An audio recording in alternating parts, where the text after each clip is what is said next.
Потом Поздняк возмущался, почему власти не дали ему констатировать, что там 500 000 захоронено. Ну, так а что там, Да. господи, 100 000 туда, 100 000 сюда. Ведь, то есть они тупо врали. Или, как Бажелка писал, уже было сформировано информационное поле, уже было сформировано мнение общества.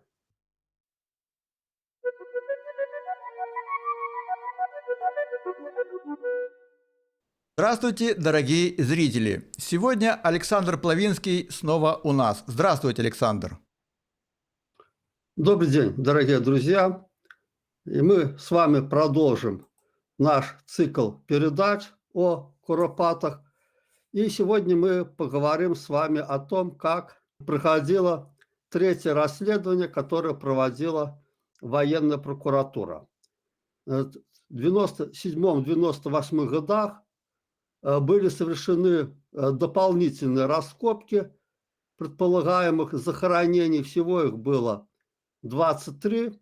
И, как оказалось по факту, только в 9 из них были человеческие остатки.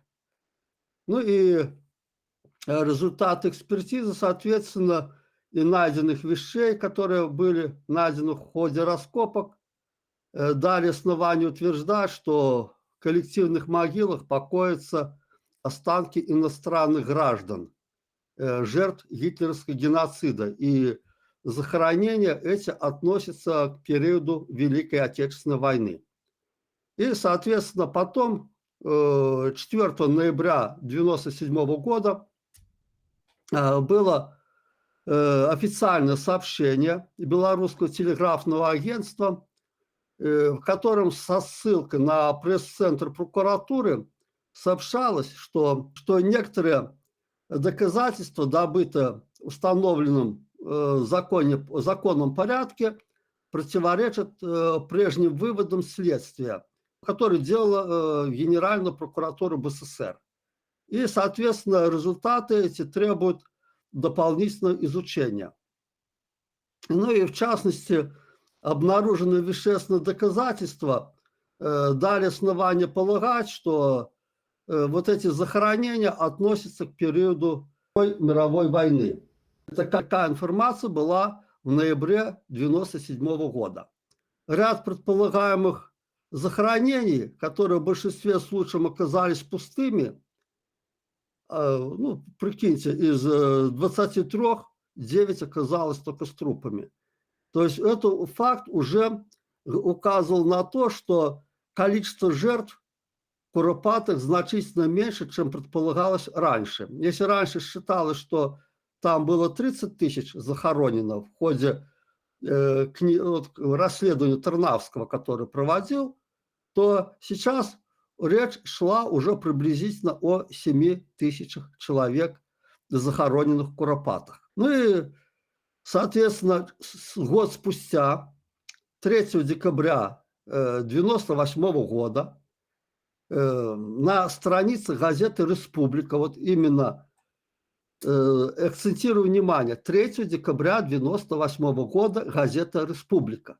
Это единственный на сегодняшний момент официальный источник, где сообщалось о промежуточных результатах расследования военной прокуратуры.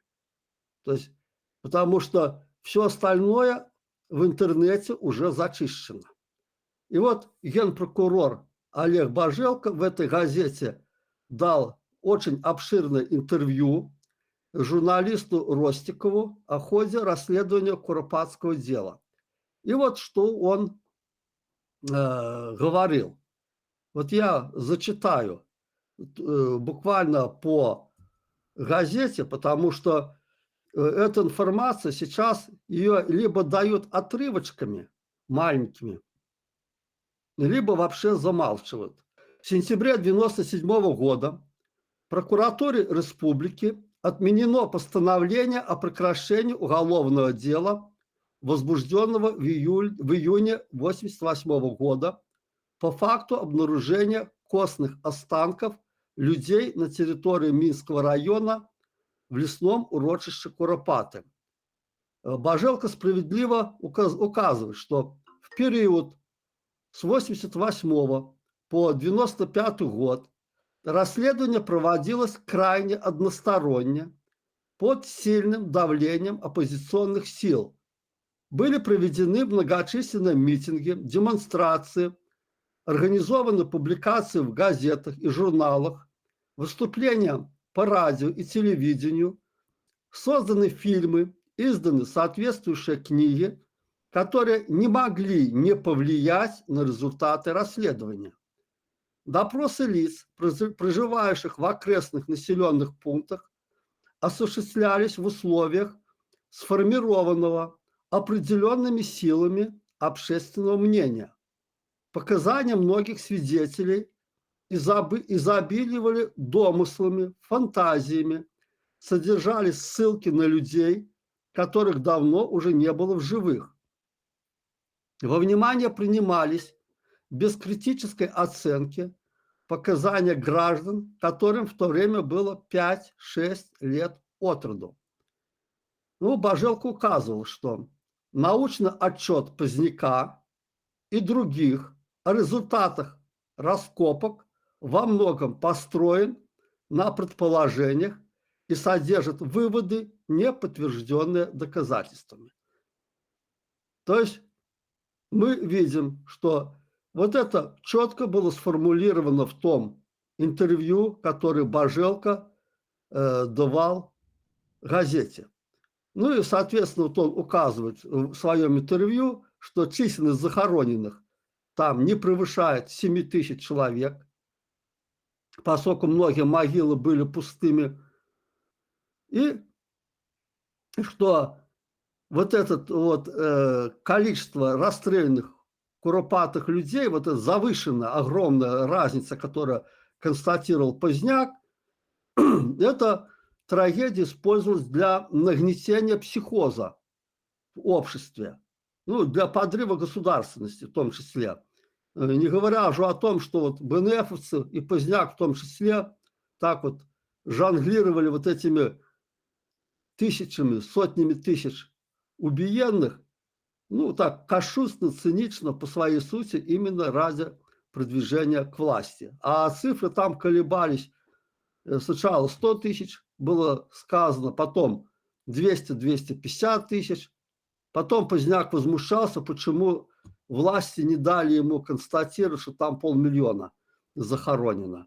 Ну, так а что там, Да. господи, 100 тысяч туда, 100 тысяч сюда. Ведь, по сути, это было обеление немецко-фашистских преступлений, которые делает. Чем больше перепишут на счет НКВД, тем чище будут фашисты в лице своих потомков.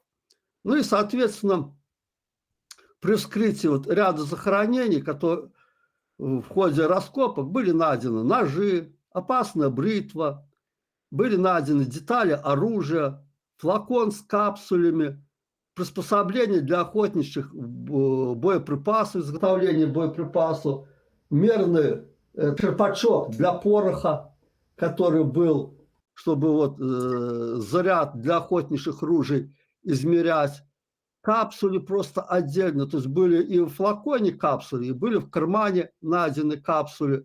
Ну и, соответственно, как тогда констатировал Божелко, такая оплошность для работы органов НКВД была не характерна. Ну, потому что при аресте и задержании граждан обязательно обыскивали, изымали все предметы. И, как говорится, оппозиционеры, ну, БНФовцы, убедительно объяснить, откуда все вот это взялось, они просто не могли. Не могло вот такого быть. А вдруг А у там него же было бомба с найдено- собой? Вдруг у него бомба с Да, собой? было найден обрезок шашки. Офицерская шашка царских времен. 19 начало 20 века. Ну и вопрос, откуда она могла быть у заключенного? А ведь, по сути, обломок шашки – это заготовка для пластунского ножа. Это известно было оружие, вот такой вот ножичек сантиметров 40 в длину. Когда шашка ломалась, чтобы ее не выбрасывать, просто кончик затачивали, и получался шикарный нож. прочные, хорошей стали. Ну, то есть капсулы к охотничьему ружью, это вот мы сейчас так вот называем охотничье ружье. Но из бандюгана отпиливали приклад, отпиливали ствол, и получался шикарный обрез. То есть это Конечно. сугубо могилы тех криминальных элементов, которых вылавливали немцы. Захоронение номер 10 было найдена огромная куча пепла. В этом, это было самое большое захоронение номер 10.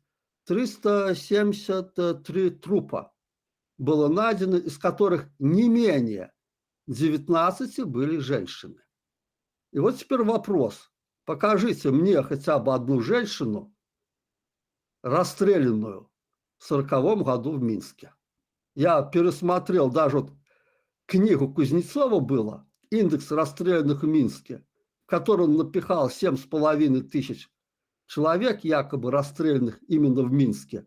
И там я не нашел, чтобы в 1939, 1940 или 1941 году была расстреляна хотя бы одна женщина. Но их просто не было. Потом, что интересно, были найдены еще религиозные атрибуты. Короче говоря, 2 пластины медные для Талмуда. Да, то есть металлические накладки с гравировкой на иврите для священной еврейской книги. Все вот это Иов написал, что это все расстреливали органы НКВД. И что происходит потом дальше? Происходит расширение МКАД, Минской кольцевой дороги. Ну и, соответственно, в начале нулевых вот, оппозиционеры, БНФовцы, они стали там стояние устраивать. Палатки установили.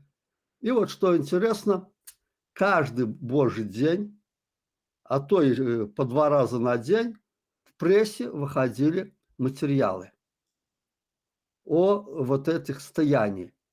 То есть я просматривал вот материалы, их рекламировала западная, то есть их издала западная ЦРУшная контора, которая сейчас у нас признана экстремистской. Но факт то, что вот эта книжка называлась «Дорога про Скоропаты». И вот в чем ее суть?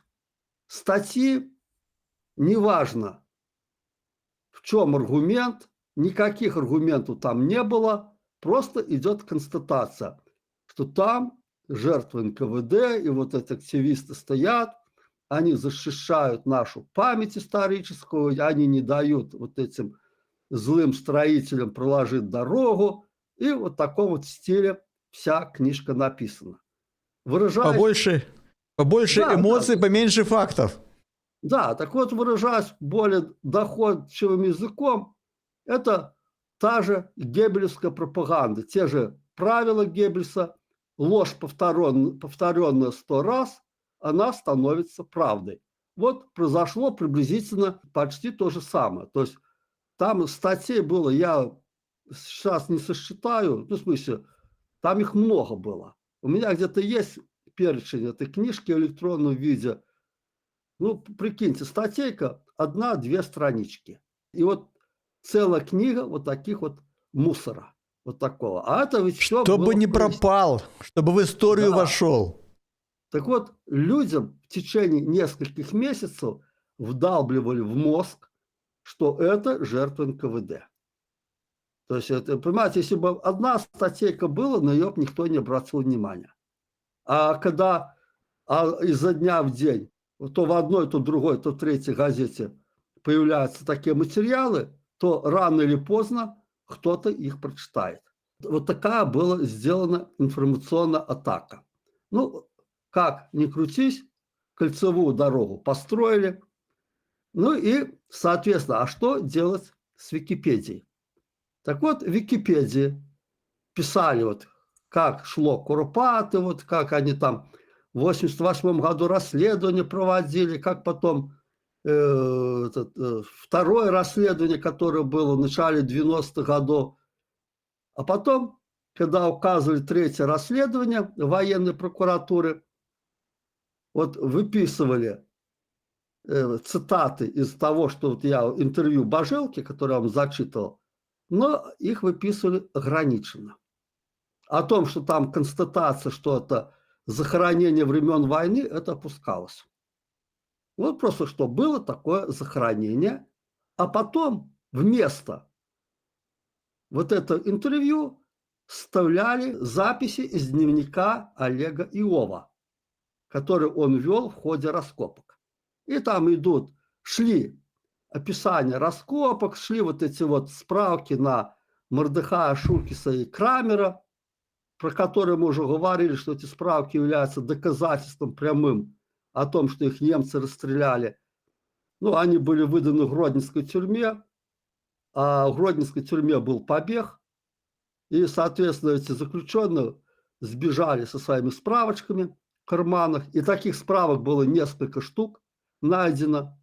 Ну и потом, уже когда углубились в поиски, вот этого Мордехая Шулькиса данные нашли в Израиле Яд Вашем о том, что это был жертва Холокоста, что его расстреляли немцы. И на него было две анкеты.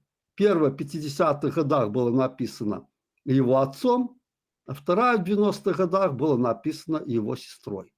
И мы подробно с вами разбирали несколько месяцев назад вот эту тему. Но давайте вернемся опять к Википедии. И вот давайте почитаем, что в конечном итоге сейчас там написано. Зачитываю белорусский вариант Википедии. То есть там есть русскоязычный, есть белорусскоязычный. Но я читаю на русском языке, чтобы легче воспринималось тем, кто белорусский не знает. В 1998 году было принято решение начать новое четвертое расследование, целью которого была проверка выводов предыдущих комиссий. Ну, во-первых, не в 1998 году началось раскопки, а в 1997. Это уже так вот, штрих, насколько можно верить в Википедию. Далее. Расследование было поручено старшему помощнику военного прокурора Беларуси Виктору Сомову. Расследование завершилось в 1999 году. А теперь внимание. Оно подтвердило, что массовые казни в Куропатах проводила НКВД со второй половины 30-х годов до начала Великой Отечественной войны 41-45 годов. Версия о казнях населения немецкими фашистскими захватчиками вновь не подтвердилась. Если раньше хотя бы цитировали генпрокурора Божелку, если хотя бы цитировали его интервью, или хотя бы проводили описание Иова, который давал описание, то сейчас уже в Википедии это уже не пишут. Почему не пишут? А потому что Иов там столько написал, что даже вот старшекласснику, который почитает, который видит любому, кто служил в армии, кто, тем более не говоря уже про конвойные войска, кто хоть какое-то имеет отношение, он почитает и скажет, что за бред. Ну, вот когда находят капсулы, там находят оружие. Ну, да, Поздняк объяснял это просто. Дескать, провозили, из колес расстреливали. То есть у Поздняка все это просто было, ему не надо было никаких законов, никаких приказов читать. У него фантазия, вот это, знаете, извращенно работала четко. Ну и вот, да. Тут еще вопрос, а зачем было возить с улиц? Надо было прямо на улицах расстреливать. Еще возили куда-то. Схватили, расстреляли, схватили, расстреляли. Ну что это за... На бензин тратится еще. Ну вот именно. Короче говоря, мы видим, как современно уже Википедия как трактует вот это событие в Куропатах. То есть, если раньше еще до 19 года, даже в начале еще 20-х, было записи из дневника Иова, то теперь уже эти записи убрали, раз. Убрали точную дату начала расследования военной прокуратуры, то есть чтобы ввести, как говорится, узман людей, чтобы они даже концов не нашли. Маленький. Дальше идет приписка в Википедии, ну, белорусскоязычная. Что пишут? Однако, по словам Андрея Мятельского, кандидата исторических наук, исследование Куропат в Куропатах, проведенное в 1997 году историками Национальной академии наук Беларуси, прокурорами КГБ и общественностью, которое привело к единодушному выводу о том, что казнь в Куропатах осуществлял НКВД, не получило необходимой огласки. То есть Божелко пишет, что это были времен войны, а это Мицельский начинает все переписывать на свой лад, что да, вот эта версия Поздняка не получила огласки, ай-яй-яй, вот понимаете. И потом он что приписывает? Дальше. Мицельский случайно увидел письмо из Генеральной прокуратуры в администрацию президента Беларуси с предложением не публиковать материалы расследования и не доводить их до сведения общественности. То есть это можно трактовать как угодно, но Википедия трактует, дескать, вот видите, НКВД стреляло, а злые КГБисты тему закрыли, и закрыла администрация президента. Ну, вот такая идет трактовка. Короче, ну и как потом еще дальше пишут, дескать, расследование не дало вразумительных ответов на важные вопросы. Что за жертвы покоятся в Куропатах, кто они и откуда? Ну, по-моему, Божелко более чем конкретно написал, что это жертвы времен Великой Отечественной войны. Что там еще непонятно. Вот это вот наглядный пример, как сейчас идет борьба за тему Куропат. Теперь еще интересный момент.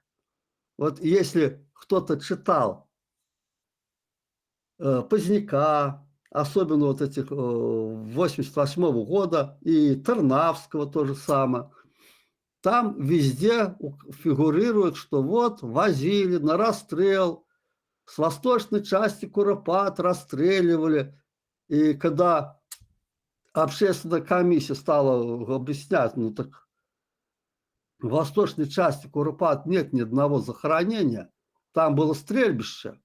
Все эти адепты поздняковской веры, они общественной комиссии, так знаете, свысока, ну что вы нам тут мозги пудрите?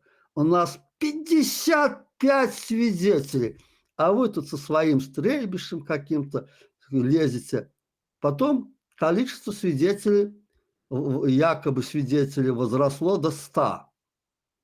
И они ту же песню: что вы нам тут говорите? У нас 100 свидетелей. Потом количество просили до 200. И та же песня: что вы нам тут баете байки? У нас 200 свидетелей, а вы нам тут начинаете впарывать какую-то херню. А потом, когда военная прокуратура провела расследование, когда они наглядно доказали, что там было стрельбище до войны, когда все это показали, все забыли, все это дело. И куда делись, куда делись те свидетели? Да, а ведь, понимаете, при Поздняке и Тарнавске никаких других версий они не рассматривали. Я понимаю, если бы там их было 2 версии, 3 версии, была одна. За забором стреляли людей. А забором было обнесено стрельбище. И некоторые свидетели показывали, что да, там было стрельбище. Там было ничего не было, никакого леса там не было. То есть было, все это описывалось отдельно, но на них глаза закрыли, и проходит без малого 20 лет, и в 19 году выходит статья Кошмана И там уже предлагают совсем другой сценарий расстрела людей. То есть предлагают сугубо тот механизм, который немцы применяли с сентября месяца до конца года, до декабря месяца. То есть то, что людей возили с западной стороны, ну или водили людей западно, но в любом случае уже то, что их вводили с восточной стороны и там расстреливали, эту же версию уже никто сейчас не рассматривает. То есть, Концепция поменялась. да, и пофиг 55 свидетелей, пофиг 100 свидетелей, наплевали они и 200 свидетелей. То есть какие были свидетели, такое к ним и отношение. Опять же, мы по Карповичу уже рассматривали его свидетельство. Но там отдельных якобы очевидцев тоже рассматривали. То есть они тупо врали. Или, как Божелко писал, уже было сформировано информационное поле, уже было сформировано мнение общества. И поэтому то, что сейчас происходит, то, как сейчас зачищают интернет, а зачистка вот это вот дневника Иова, это произошло после того, когда я или Пешко, там еще у нас есть товарищ, когда мы начали критиковать его дневник, когда разнесли его в пух и в прах и показали, что вот, что было найдено, а там даже 170 с лишним грамм золотых изделий было найдено, 70 наименований. Представляете, то есть Иов даже всего не написал, что было. Ну, по крайней мере, мне не, вот это, я уже в другом источнике читал. Но факт то, что не было найдено ни одного доказательства, чтобы утверждать, дескать, это был НКВД. Ну и после того, когда мы разнесли вот эту его концепцию Иова, когда разнесли концепцию вот этих двух справках, найденных о Крамера и Мордехая Шулькиса, все, они это убрали. Теперь, допустим, я обратил внимание, что отдельные публичные лица, выступая в средствах массовой информации, они, когда говорят о расследованиях, они вообще не упоминают военную прокуратуру. Они говорят, вот в ходе проведенных Генпрокуратурой расследований доказательств найдено не было. О том, что там стреляли немцы. А о том, что доказательства были найдены и опубликованы, ну, кажется, без официального заключения были констатированы генпрокурором Божелко, про это просто забывают. Вот как-то вот так вот. Это вот вкратце то, что я хотел бы рассказать о расследовании военной прокуратуры. Вот и все. То есть, то Поэтому, есть. Да. ну вот так вот вкратце по поводу вот Спасибо этого расследования. за столь интересные вещи, которые рассказываете массам. Спасибо и до свидания. Все. Вам спасибо. До свидания. До новых встреч.